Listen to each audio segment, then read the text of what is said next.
اهلا بكم. هنكمل في سلسله فيديوهات الاباوت بروجرامينج اللي بنتكلم فيها عن البرمجه بشكل عام وواضح. انا اسمي مريم محمد ودي قناتي تكزامك. هنكمل من عند ما وقفنا في الفيديو اللي فات لما اتكلمنا عن الواتس بروجرامينج، اتكلمنا ايه هي البرمجه واتكلمنا عن اهميتها واتكلمنا كمان عن شويه امثله بتدخل فيها البرمجه.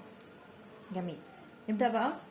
النهارده بعون الله هنتكلم عن الواي ليرن بروجرامينج وهاو تو ليرن بروجرامينج. ليه نتعلم البرمجه وازاي نتعلمها؟ عندنا اول حاجه في الواي ليرن بروجرامينج اللي محتاجين نتعلم البرمجه بسبب البروبلم سولفينج او المهارات اللي بتعززها عند المبرمج. فالمهارات اللي احنا كمبرمجين بنلاقيها عندنا دي بتعدي على كذا بروسيس او على كذا مرحله، زي مثلا الالجوريزميك ثينكينج، تمام، التفكير الخوارزمي. بمعنى ايه؟ بمعنى ان البرمجه بتحتاج ان احنا نقسم المشكله العويصه اللي هي المشكله المعقده او المهمه المعقده اللي عندي كمبرمج لستبس، لخطوات اصغر في اصغر، تمام، او مهمه اقدر امشي عليها واحده ورا واحده. فبالتالي اقدر اتحكم فيها، اقدر امسكها كده واحلها، اقدر الاقي لها صيغ خوارزميه عشان تتحل. ومهاره الالجوريزميك ثينكينج دي مهاره مطلوبه جدا او مهاره اساسيه في الكمبيوتر ساينس، في علوم الحاسوب. فانت كمبرمج بتتعلمها لوحدك من غير اي تعقيدات او اي حاجه. تاني حاجه اللوجيكال ريزونينج اللي هي الاستدلال المنطقي. انت كمبرمج هتلاقي نفسك دلوقتي بتفكر بشكل منطقي.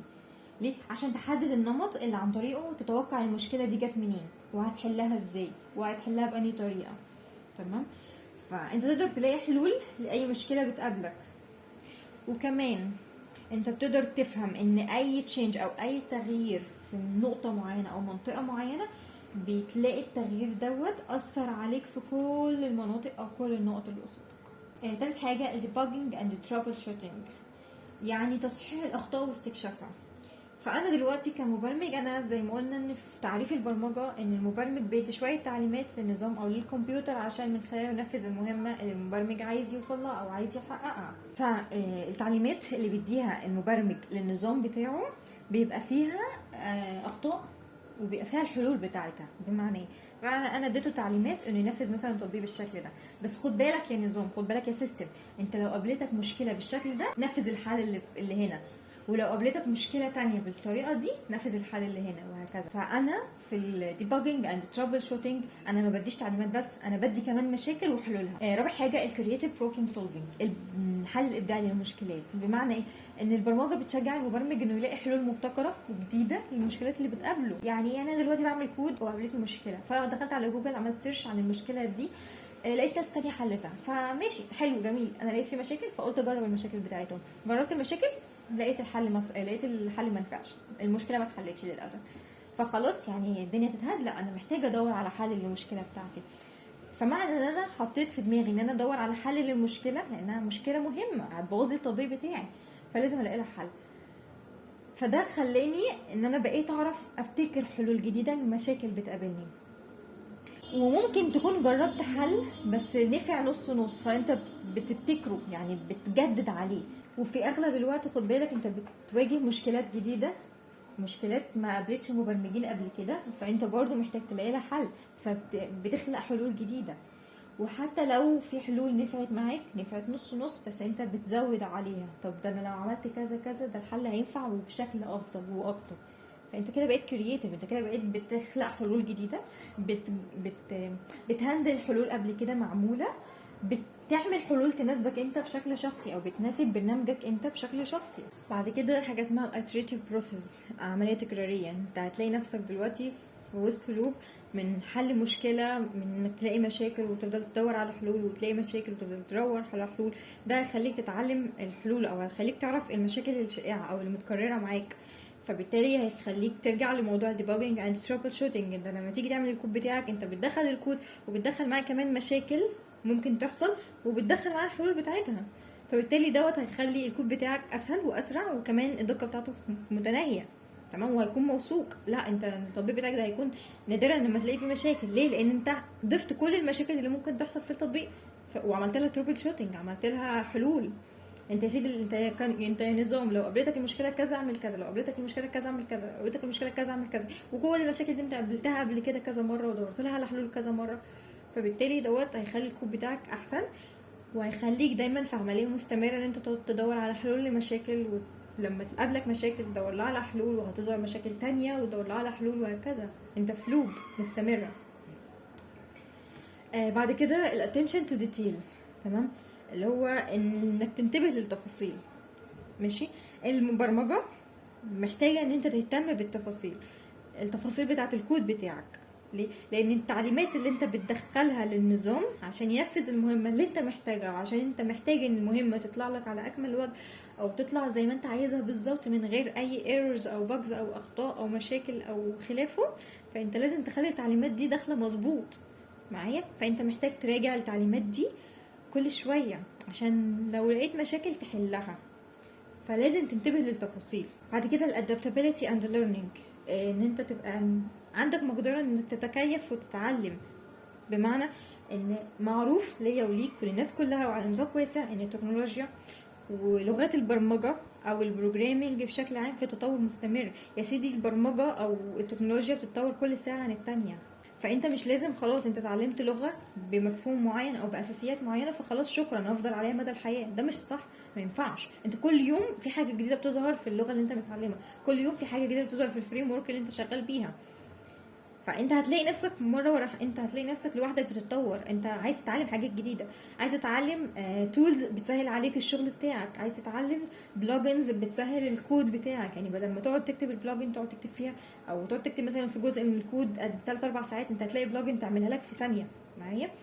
فانت هتلاقي نفسك كل مره ورا التانية بتتعلم وبتتكيف مع التطور. بعد كده الكولابوريشن اند الكوميونيكيشن، انت هتلاقي نفسك دلوقتي بتحل مشكلات جوه تيم وورك، فده هيحفز معاك، هيحفز عندك انك تعرف تتعاون، تعرف تتواصل. ولو ظهرت مشاكل انت مش بتحلها لوحدك، لا ده انت بتلاقي ناس معاك تحلها معايا.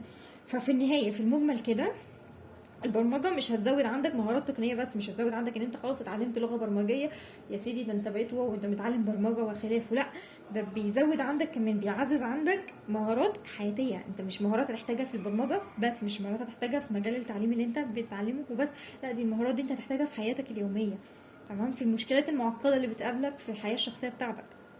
ليه؟ لان انت خلاص انت وانت بتتعلم، انت وانت شغال في البرمجه انت بقيت تعرف تفكر بشكل منطقي، بقيت تعرف تقسم المشكلات بتاعتك لمشكلات اصغر فاصغر عشان تعرف تحلها، بقيت تعرف لو قابلتك مشكله تعرف تحلها، تمام، بقيت تفكر بشكل مبدع. انت لما بتقابلك مشكلات بتقعد تعافر عشان تلاقي حلول ليها، وبتلاقي حلول ليها على فكره. هتعرف تفكر بشكل منطقي، هتعرف تحلل وتقسم المشكلات، هتعرف تبدع عشان تلاقي حلول وخلافه. فالبروبلم سولفنج دي كانت اول سبب بيخليني ليه محتاجه اتعلم البرمجه، لان المهارات ديت انا مش هلاقيها كده، مش هلاقيها ظهرت لي مره واحده.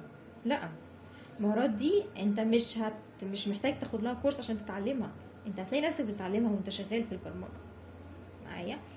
تاني سبب مخليني متعلم البرمجه اكيد عشان محتاجه الاقي وظيفه، الكارير اوبورتيونيتيز، الفرص الوظيفيه. البرمجه معروف انها بتقدم لي فرص وظيفيه في مختلف الصناعات والقطاعات الخاصه في مختلف الشركات. فانا جايبه لكم شويه وظايف انت ممكن تشتغل فيها كمبرمج، وعلى فكره مش دي كلها، يعني في وظايف تانية كتير، بس انا جبت الشائع منها او المتعارف عليه حاليا منها، تمام. ممكن تبقى سوفت وير ديفلوبر او انجينير. السوفت وير ديفلوبر او السوفت وير انجينير دوت اللي هو مطور برامج او مهندس برامج، مهندس سوفت وير. الراجل ده بيعمل ايه؟ ده بيعمل برنامج بيصممه، بيعمل له اختبار، او عنده برنامج طبيعي فبيعمل له صيانه وهكذا وخلافه. ده بشكل مجمل، يعني هو ده ملوش علاقه مثلا اللي هو مش متخصص في ويب، مش متخصص في موبايل، مش متخصص في سوفت وير، مش متخصص في حاجه، يعني هو يعتبر ممكن يشتغل في كله، تمام. التاني شخص اللي هو الويب ديفلوبر، اللي هو مطور الويب. الويب ديفلوبر دوت متخصص في انشاء مواقع على الويب، يعني ممكن تعمل ويب سايتس، ممكن تعمل ويب ابلكيشن، تطبيقات على الويب، ممكن تعمل ويب براوزر زي جوجل كروم والحاجات ديت. والراجل دوت اللي هو الويب ديفلوبر ده بيتعامل مع شقين او جزئين، حاجه اسمها الفرونت اند، حاجه اسمها الباك اند. الفرونت اند اللي الويب ديفلوبر محتاج يعمله اللي هي ايه؟ الواجهه اللي بتقابل المستخدمين. يعني بص انا هنا جايبه لك مثال صوره للفيسبوك على الويب او على النت او على جوجل مثلا، انت فاتح الفيسبوك من جوجل فظهر لك الصفحه بالشكل ده، ده كده فرونت اند، دي كده الواجهه اللي انت بتشوفها. اللي اليوزر بيتفاعل معاها. يعني هتلاقي هنا في السيرش بار، هتلاقي هنا السايد بار، وهنا كمان سايد بار، وهنا في النص كونتنت، وهنا لما تدوس على الزرار ده هيظهر لك كونتنت مختلف، لو دوست على البطن ده هتلاقي كونتنت مختلف، لو دوست على الجزء ده هيظهر لك صفحه البروفايل، وهكذا. دي كلها واجهه فرونت اند بيتفاعل معاها المستخدم. يعني ممكن يدوس هنا على السيرش، ممكن يدوس هنا على الايكون دي، ممكن يدوس على التكست ده، ممكن يدوس على الصوره دي، ممكن يدوس هنا، وهكذا. دي الفرونت اند. وعشان الويب ديفلوبر يعمل فرونت اند محتاج يتعلم 3 لغات: ال HTML وال CSS والجافا سكريبت. تمام. تاني شق او تاني جزء اللي هي الباك اند. الباك اند ديت اللي هي ايه؟ يعني الباك سايد او الجزء الخلفي اللي اليوزر ما بيشوفوش. انا كمستخدم فاتحه الفيسبوك او فاتحه اي تطبيق، انا شايفه بس الفرونت اند، انا ماليش علاقه بالباك اند. يعني بيبقى في كونكت بين الباك اند والفرونت اند. فالباك اند دي قواعد بيانات اللي هي بتبقى زي جداول بيدخل فيها الداتا بتاعت كل اي حاجه موجوده على مستوى التطبيق. داتا عن اليوزرز، داتا عن الصور، داتا عن البوست دوت، داتا عن الكونتنت دوت، داتا عن كذا وداتا عن كذا. بتبقى جداول، وفي جداول خاصه للمستخدمين لليوزرز. والداتا ديت بتبقى عباره عن روز اند كولومز، تمام، صفوف واعمده. ومثلا الاعمده بتبقى اللي هي العناوين، الاسم مثلا والعنوان والفولورز والبوستس والكونتنت والايدج والتايتل والرغي ده. الروز بقى بتبقى اللي هي الداتا عن المستخدمين. مثلا الرو مثلا الاي دي، انا الاي دي بتاعي 1، الباسورد بتاعي كذا، الايميل بتاعي كذا، الاسم مريم، العمر مثلا 19 او 18، العمر مش عارفه ايه، عدد الفولورز بتاعتي 20، عدد البوست اللي نشرها كذا، وهكذا. فدي كل الداتا، والداتا مش بتبقى للمستخدمين بس، داتا لكل لاي كونتنت محتاج انه يتخزن في جدول على مستوى التطبيق. فانت عشان كويب ديفلوبر عشان تعمل باك اند للتطبيق بتاعك او للويب سايت بتاعك او للويب براوزر بتاعك، انت محتاج تتعلم PHP بايثون اند Node.js. جميل كده. انا عرفتكم مطور الويب بشكل مجمل، يعني في البسيط كده او في السريع. فتقدر تعمل سيرش لو محتاج تشتغل ويب ديفلوبر او سوفت وير ديفلوبر او سوفت وير انجينير. تالت وظيفه ان تبقى موبايل اب ديفلوبر، مطور تطبيقات الهاتف او التليفون او الموبايل. تمام. الشخص دوت بيكون متخصص انه يعمل تطبيقات للتليفون اللي احنا مستخدمينه ده. فممكن تبقى سبيشاليست، ممكن تتخصص في انك تعمل تطبيقات اندرويد، او تتخصص انك تعمل تطبيقات iOS. وزي ما قلنا اندرويد اللي هي الموبايلات اندرويد، تمام، او موبايلات ايفون اللي هي بتبقى iOS. ماشي. ولو انت كمبرمج تطبيقات للتليفون اتخصصت في الاندرويد، ممكن تتخصص في النيتيف لانجويج بتاعتها. تمام. ان انت تعمل نيتيف اب يعني تطبيقات معموله باللغه الاصليه بتاعتها. يعني اندرويد اللغه الاصليه بتاعتها الجافا، الاي او اس اللغه الاصليه بتاعتها سويفت. والسويفت ديت معموله من ابل هي اللي مصنعاها او هي اللي عاملاها. او ممكن في حاجه جديده ظهرت، كروس بلاتفورم ظهرت اسمها فلاتر ديت من خلالها انت تقدر تعمل تطبيقات اي او اس، تقدر تعمل تطبيقات اندرويد، تقدر تعمل تطبيقات للويب او اللينكس وخلافه من غير ما تتعلم اللغه الاصليه. يعني ممكن تعمل تطبيق اندرويد من غير ما تتعلم الجافا، ممكن تعمل تطبيق اي او اس من غير ما تتعلم السويفت معايا. وكمان حاجه كمان مهمه جدا، ودي اللي مخليه يعتبر الناس كلها بتتجه لفلاتر دلوقتي، ان فلاتر انت ممكن تعمل كود واحد وتمشيه على كل المنصات. يعني ممكن تعمل كود واحد يشتغل في الاندرويد، وتعمل نفس الكود يشتغل في اي اس، ونفس الكود هيشتغل ويب، ونفس الكود هيشتغل اي لينكس. بعد كده الداتا ساينتست او الداتا اناليست معايا، اللي هو ايه؟ عالم او محلل البيانات. ده شخص بيستخدم لغات برمجه زي الار، البايثون والاس كيو ال معايا. بيستخدمهم ليه؟ عشان يقدر يحلل لارج من الداتا بيز او من الداتا سيت، مجموعه من قواعد البيانات، ومن خلال البيانات دي هو بيقدر يستفاد منها، بيقدر يستخدمها، يقدر بناء عليها يتخذ قرارات تفيد الشركة اللي هو شغال فيها او الحاجة اللي هو بيعملها. تمام. وعلى فكرة الناس ديت ممكن تلاقيها في التسويق، وتقدر تلاقيها في الاي كوميرس، في التجارة الالكترونية، ممكن تلاقيها في اللي هو الرعاية الصحية، وتلاقيها في التمويل وخلافه. وعشان تفهم الداتا اناليست او الداتا ساينتست دوت الراجل ده بيعمل ايه، اقرب مثال. بصوا، انت دلوقتي لو فرض ان انت اشتغلت في الفيسبوك بيزنس، انك بتعمل اعلان ممول او اعلان مجاني وهكذا معايا. فالداتا بيزنس اكونت بتاعك بيطلب منك الجمهور المستهدف، او مثلا العمر، انت مستهدف مثلا فئة من الناس عمرها وليكن 18 سنة، ولنفرض ان الفيسبوك عليه 3 مليون مستخدم معايا، وال3 مليون دول 10% منهم بس عمرهم 18 سنة. فانت كده خلاص انت الشخص دوت عرف يوفق الاعلان بتاعك للناس دي بناء على انه عنده قاعدة بيانات من المستخدمين اللي على الفيسبوك، ومن ضمن البيانات بتاعتهم ديت الايدج اللي هو الكولوم بتاع العمر. فانت هتلاقي مثلا انا عمري 18 سنه، وحد تاني عمره 18 سنه، وحد تالت عمره 18 سنه، فهو بناء على البيانات اللي موجوده في الداتابيس دي قدر يوفقها وقدر يخليك تستفاد منها وانت بتعمل اعلان. يا سيدي ده انا جبت لك 10% من المستخدمين دول هتقدر تنشر لهم الاعلان. تمام، عارف يجيب النسبه بتاعت الناس اللي موجوده دي بناء على الداتا. بعد كده الديفوبس انجينير. كلمه ديفوبس دوت مصطلح شامل او يعني ملوش تعريف دقيق، بس هو مزيج بين الديفلوبرز والاوبريشنز. الشق بتاع الديف جاي من الديفلوبرز اللي هو المطورين، والاوبس دي اللي جاي من الاوبريشنز اللي هي العمليات. فالديفوبس انجينير دوت بيبقى تعاون بين ان هو يبقى مطور ويبقى خبير تقنيه معلومات. بعد كده السايبر سيكيورتي سبيشاليست، اخصائي الامن السيبراني. دول بيستخدموا عشان يطوروا برمجيات او حلول امنيه يقدروا يكتشفوا من خلالها التهديدات السيبرانيه اللي بتيجي عن طريق النت، وانهم يستجيبوا ليها. تمام، عشان يحموا الشبكه بتاعتهم، يحموا البيانات بتاعتهم، يحموا النظام اللي هم موجودين فيه من اي هجمات غير مصرح ليها. بعد كده الجيم ديفلوبر اللي هو مطور الالعاب. مطور الالعاب ده بيعمل العاب تفاعليه لوحدات تحكم زي البلاي ستيشن، ممكن يعمل العاب على البلاي ستيشن، ممكن يعمل العاب على الساعات، في ساعات دلوقتي بيبقى عليها العاب، ممكن يعمل العاب على الموبايل اللي انت بتستخدمه، ممكن يعمل العاب على الكمبيوتر، جهاز الكمبيوتر بتاعك. بعد كده الماشين ليرنينج انجينير. تمام، المهندسين دول بيعملوا ايه؟ بيعملوا build and deploy، اللي هم بيبنوا خوارزميات او برمجيات عن الماشين ليرنينج. تمام، وبيعملوا لها deploy، بينشروها. بس الماشين ليرنينج ده داخل في الاي اي، في الارتفيشال انتليجنس، خاصه في الجزء بتاع الروبوتات وهكذا. تمام، ده اللي بيخلي الروبوتات انهم يقدروا يتعرفوا على الصور، يقدروا يعملوا منها، يستنبطوا منها البيانات اللي فيها، التكست اللي فيها، الاوبجكتس اللي فيها معايا، والانظمه المقترحه وهكذا. الماشين ليرنينج انجينيرنج دول بيستخدموا لغات برمجه زي البايثون، وبيستخدموا كمان اطر عمل فريم ورك يعني زي البايتورش والتنسور فلو. السوفت وير كواليتي اشورنس، السوفت وير كواليتي اشورنس انجينير، مهندس ضمان جوده. الناس دي بتعمل ايه؟ دول بيستخدموا البرمجه عشان يعملوا برمجيات او زي برنامج مثلا، او يعملوا حاجه قايمه على البرمجه يعني، بس بيعملوها ليه؟ عشان يعملوا تيست او اختبار لاي برمجيات داخله لهم، فيقدروا من خلالها يحددوا الاخطاء اللي فيها.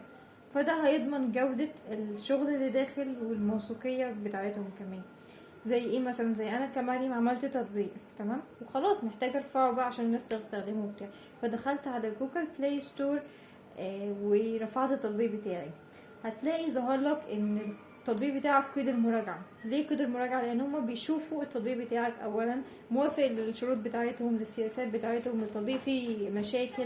الناس ديت اللي هم السوفت وير كواليتي اشورنس بياخدوا التطبيق بتاعي يدخلوه على سيستم هما منفذينه، برنامج هما عاملينه عشان يعمل تيست على التطبيق بتاعي ويشوف هل في اخطاء ولا لا، وبناء عليه بعد كده بيقولي لا انت التطبيق بتاعك مش هينفع يترفع. ليه؟ لان انت يا سيدي عندك خطأ واثنين وثلاثة واربعة في المنطقة دي وهكذا.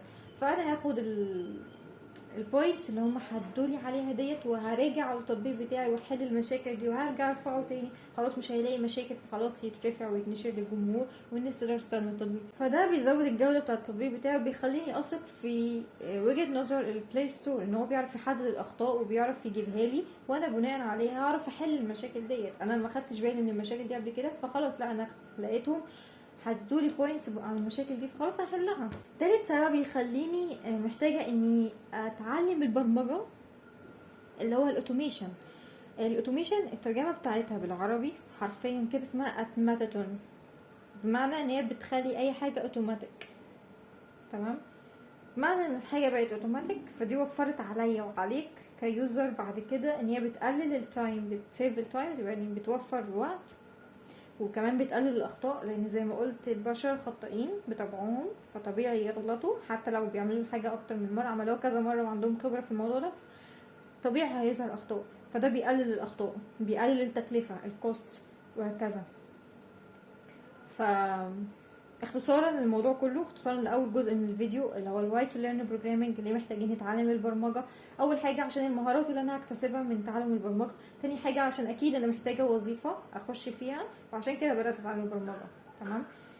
واخر حاجه ان البرمجه بتسهل الدنيا، بتسهل الوقت وبتسهل التكلفه وبتقلل في الاخطاء، ومادام اديته تعليمات صحيحه هينفذ المهمه اللي انا عايزه وخلصنا. بعد كده نقدر نخش على الجزء الثاني من فيديو النهارده، واللي هو how to learn programming، ازاي نتعلم البرمجه. بيقول لي setting realistic goals in programming or any learning endeavor involves a structured approach to ensure progress and motivation.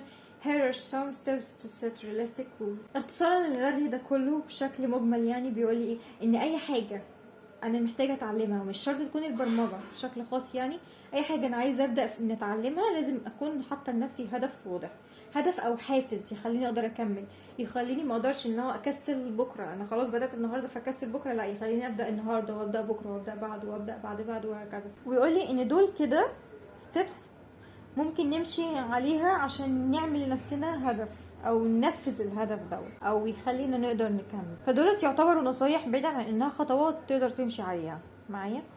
فاول حاجه ان احنا نديفاين سبيسيفيك جولز، لازم نحدد هدف معين او هدف واضح قصادي. تمام.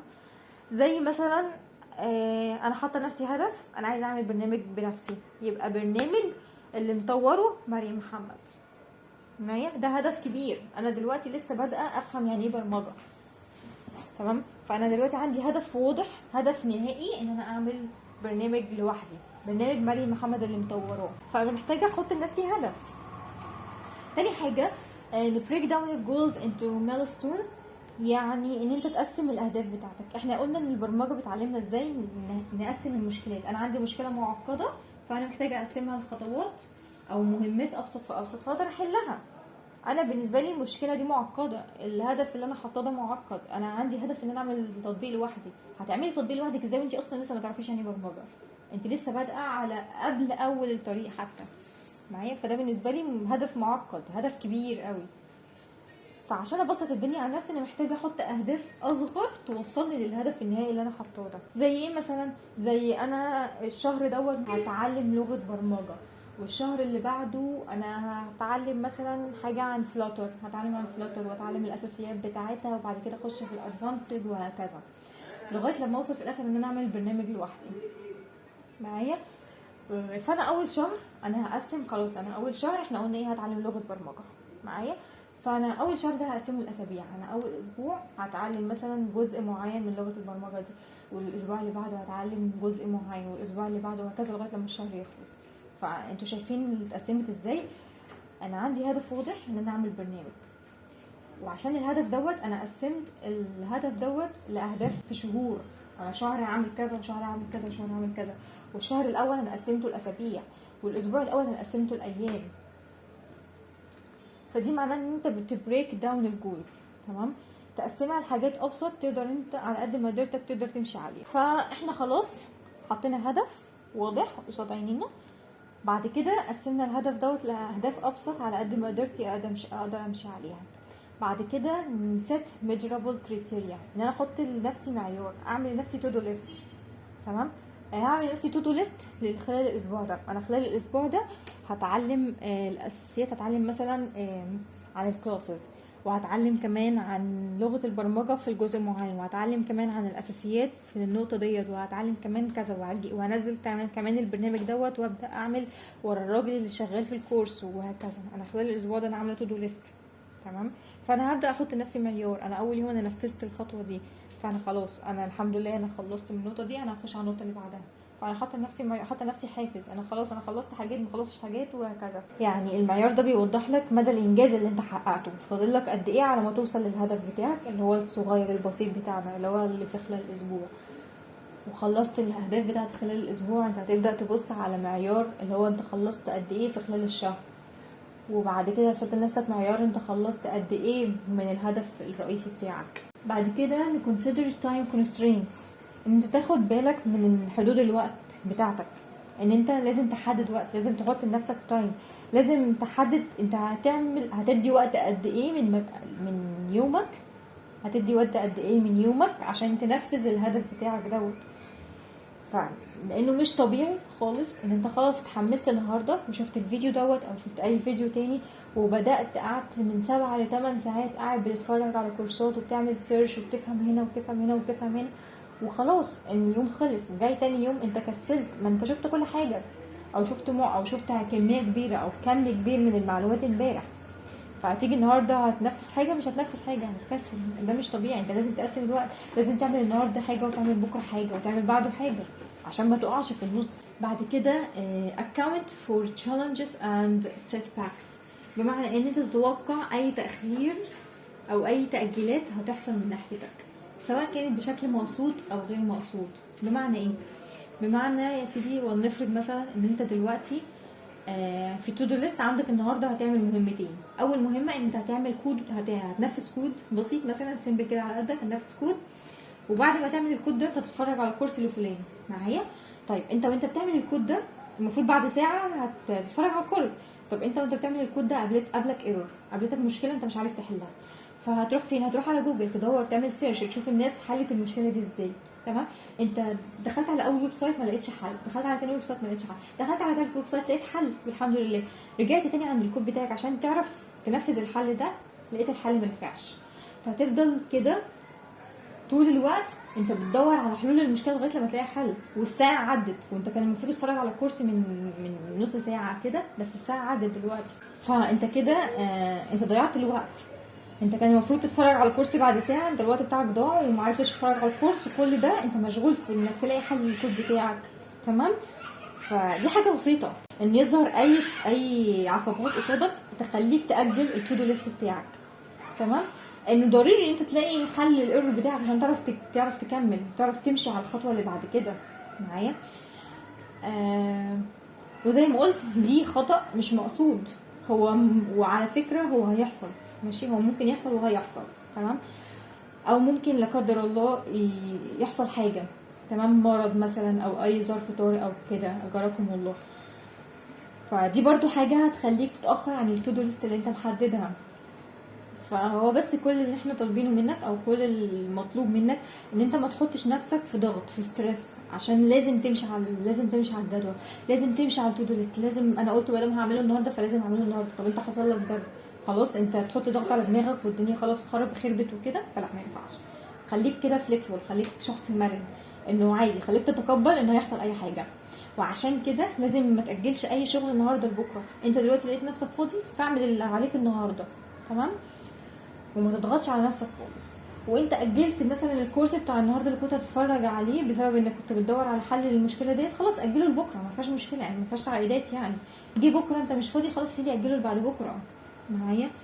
فبسيطه، انت بكره هتلاقي نفسك فاضي، ممكن تلاقي نفسك في جزء من اليوم بتاعك فاضي، نفذ فيه اللي كان متاخر عليك امبارح، وهكذا.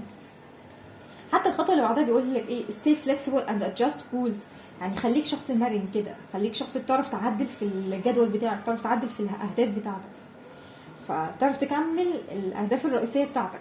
فلو خليك شخص فليكسبل كده، خليك شخص كول مرن، تعرف تعدل في الجدول بتاعك، تعرف تعدل في التو دو ليست اللي انت عاملها. بعد كده ان seek feedback and support. بص يا سيدي، هو اي مجال انت محتاج تخش فيه لكوميونيتي خاصه بيها. يعني انت دلوقتي في مجال البرمجه، انا دلوقتي في مجال البرمجه وخاصه فلاتر، فانا داخله في جروبات خاصه بفلاتر، جروبات على الفيسبوك، جروبات على الواتساب، جروبات على التليجرام، وهكذا. اي كوميونيتي في ناس زيي، ناس لسه بدات تتعلم الفلاتر، ناس بروفيشنال في الفلاتر، ناس مستواها متوسط في الفلاتر، انت لازم تتعامل مع كله، لان هتلاقي بروفيشنال بينشروا مشاكل قابلتهم وحلول ليها، فانت هتتعلم من ده. هتلاقي ناس مستواها متوسط عن مستواك، انت لسه مبتدئ، بينشروا مثلا الانجاز بتاعهم، هم خلاص عملوا تطبيق بالشكل ده، فواو ده عملوا ازاي ومش عارفه ايه، وبتبدا تستفسر وتبدا تسال وتبدا تشجع الناس اللي زيك اللي هم مبتدئين. فانت محتاج دعم، ومحتاج كمان ان فيدباك عن الانجاز اللي انت عملته. انت دلوقتي عملت تطبيق، فانت بتنشر يا جماعه ده انا عملت تطبيق عن كذا كذا، ايه رايكم ومش عارفه ايه وبتاع، فهم هيبداوا يعرضوا رايهم. في ناس هتقول اراء بشكل بناء وناس هتقول اراء بشكل ناس نفسيتها وحشه بصراحه. فانت مالكش دعوه بالناس اللي نفسيتها وحشه، وعلى فكره مش هتلاقي، يعني هتلاقي نسبه بسيطه من الناس دي، فانت تجاهلهم وسيبك منهم خالص. بعد كده celebrate achievements، ان انت لازم تحتفل بانجازاتك، ومش لازم يكون انت عملت انجاز كبير وواو عشان تحتفل بيه. يا سيدي ده حتى لو انجاز صغير، انت بمعنى ان انت اتفرجت على فيديو 10 دقايق عن البرمجه، او فيديو 15 دقيقه عن البرمجه، ده انجاز. ان انت خدت من وقتك، وكان ممكن تقعد على الفيسبوك او تقعد تتفرج على فيديوهات تسالي او مش عارفه ايه، لا ده انت استغلت الوقت ده في انك تتعلم حاجه مفيده، تتفرج على حاجه عن البرمجه او تتعلم لغه او كذا، ده انجاز. انت مستهتر بيه، لا ده انجاز. ده في ناس كتير قوي مكسله، في ناس كتير قوي مش عارفه تحط رجلها على اول الطريق بس عشان مكسله، عشان مش قادره تسيب الفيسبوك، او عشان مدمنه على الفيديوهات التسالي، وعشان مدمنه على فيديوهات اليوتيوب وهكذا.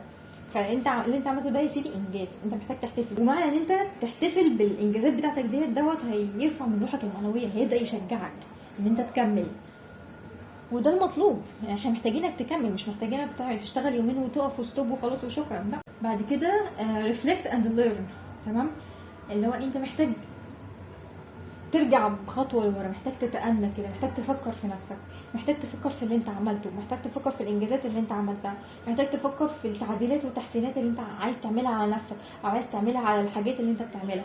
محتاج تفكر في اللي هي ايه نقط القوه والضعف بتاعتك. انت محتاج تتعلم، محتاج اللي هو ايه تدي نفسك فتره كده شويه هدوء، تفكر في اللي انت بتعمله في حياتك بشكل عام، وخاصه في المجال اللي انت عايز تتعلم فيه. انت بعد الكورس، وبعد ما اتعلمت، وبعد ما اتدربت، وبعد ما مشيت ورا ده ومشيت ورا ده ومشيت ورا ده ونفذت ورا ده واتعلمت من ده وهكذا، انت محتاج ورا كل خطوه والتانيه تبدا تتأنى كده مع نفسك وتفكر انا ضعيفه في الجزء ده، فانا محتاجه اشوف كورس، او محتاجه اتعلم، محتاجه ادوس على نفسي، محتاجه بدل ما مديه مثلا لنفسي ساعه عشان اعمل الجزئيه دي، فلا انا هدي نفسي ساعتين 3 عشان ابقى مش هبقى ضعيفه فيها، ابقى حتى في الرينج المتوسط، وعشان ابدا اقوي نفسي في النقطه دي وهكذا. ده المطلوب في اي مجال انت محتاج تتعلمه. واخر حاجه عندنا maintain long term perspective. بمعنى ايه؟ بمعنى ان انت حاول على قد ما تقدر انك تكمل، انك مش تقف يومين 3 وستوب وشكرا، او شهر ولا 2 وخلاص وشكرا، لا. انت محتاج تدوس على نفسك، محتاج تعافر عشان تبدا تكمل، عشان تعرف تحقق الهدف اللي انت متارجت عليه. ان الهدف اللي انت حاطه في الاول خالص، اللي هو السبيسيفيك هدف، اللي هو الهدف الرئيسي بتاعك المين، انت عشان تحققه انت لازم تعافر. هتقابلك عقبات، هتقابلك مشاكل، هتقابلك مثلا ظروف في النص توقفك، لا. انت محتاج تعافر عشان تكمل، عشان تحقق الهدف اللي انت عايزه، عشان تبقى مبرمج ماهر، عشان تبقى مبرمج شركات كتير محتاجاه، عشان تلاقي الوظائف اللي انت كان نفسك تخش فيها. تمام كده؟ هنا بيقول ايه by following these steps you can set realistic goals in programming that align with your abilities, resources and learning preferences, leading to sustained progress and achievement. بمعنى ايه؟ ان انت لو مشيت ورا الستبس ديت، ورا النصايح اللي انا بقول عليها دي، تعتبر نصايح في اي مجال، انت لو مشيت وراها انت هتقدر تحط لنفسك هدف، هتقدر تقسم اهداف على قد ما قدرتك، هتقدر تتناسب مع الاهداف ديت، هتقدر تتعلم، هتقدر تنجز اللي انت عايزه. بس كده، انا اخر حاجه اقدر اقولها ان هو بالتوفيق ليكم.